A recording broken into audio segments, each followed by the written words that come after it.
Vous écoutez Samedi de lire avec l'auteur invité d'Amélie Boivin-Henfield au FM 103.7. Madame Durand-Brault, on est rendu à parler de votre coup de cœur qui est Caput de Malaparté. Et j'aimerais savoir rapidement l'histoire de Malaparté. J'aimerais ça que vous l'expliquiez aux auditeurs et après m'expliquer pourquoi c'est votre coup de cœur.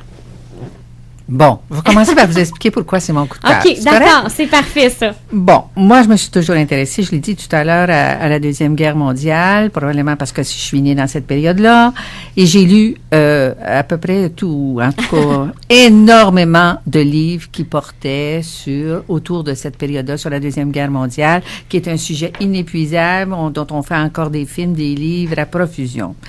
Et un jour, je suis tombée sur un livre d'un auteur qui s'appelle Kundera. Ça s'appelait Rencontre, c'est un essai.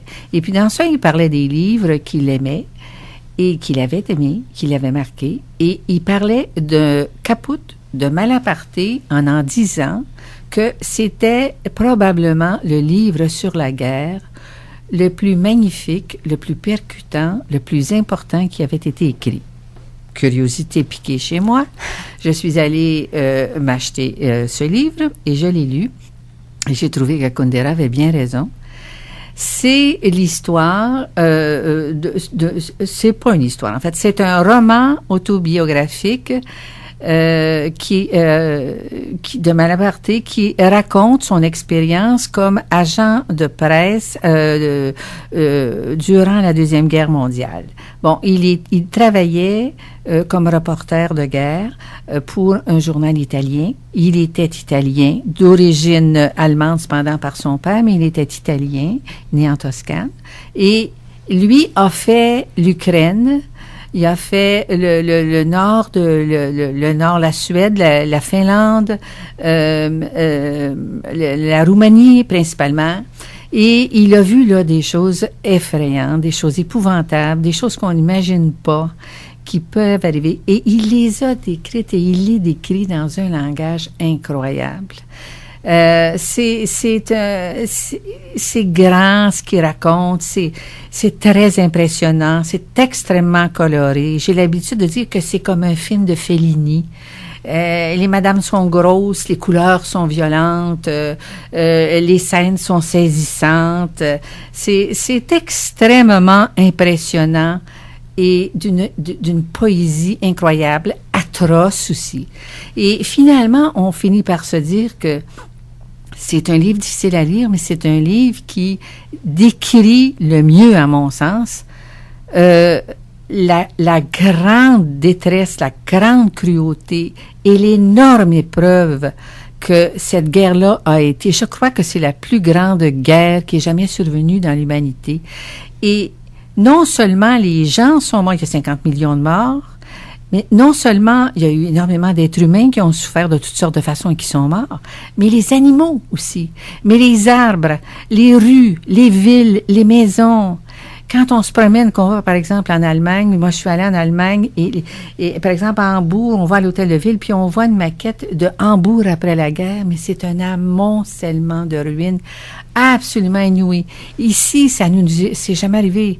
On le sait pas qu'est-ce que c'est vraiment. Et quand on lit Malaparté, quand on lit sa description de toutes ces atrocités, de cette décadence immense, inouïe, qui détruisait des beautés immenses que l'Europe avait accumulées depuis le Moyen Âge, on se dit, jamais on va pouvoir décrire aussi bien la guerre. Et donc, c'est un livre qui m'a beaucoup, beaucoup inspirée, qui est resté en toile de fond pendant que j'écrivais mon roman.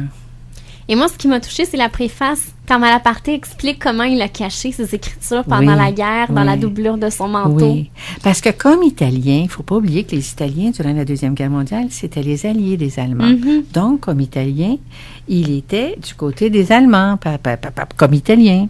Mais en réalité, sa pensée politique et sa pensée militaire n'étaient pas du tout pro-allemande.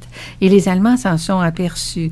Donc, ils vont le mettre en réserve, ils vont le mettre en prison, il va être brimé pour la description qu'il fait de ce qu'il voit, qui n'est pas du tout avantageuse, une description qui n'est pas avantageuse pour les Allemands.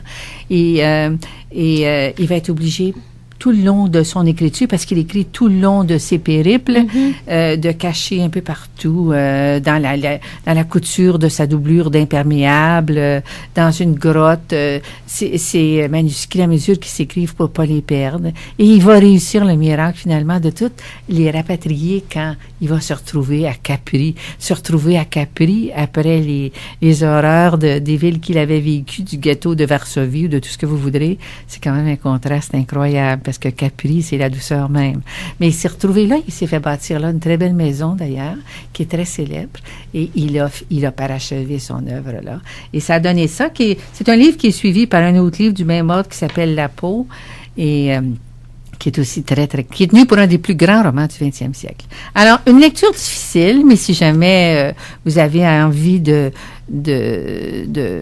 lire quelque chose qui demande un petit peu plus d'effort, c'est vraiment un livre à lire. Faut pas avoir peur de l'épaisseur du livre. Non. Ben, d'ailleurs, le mien est épais aussi, hein.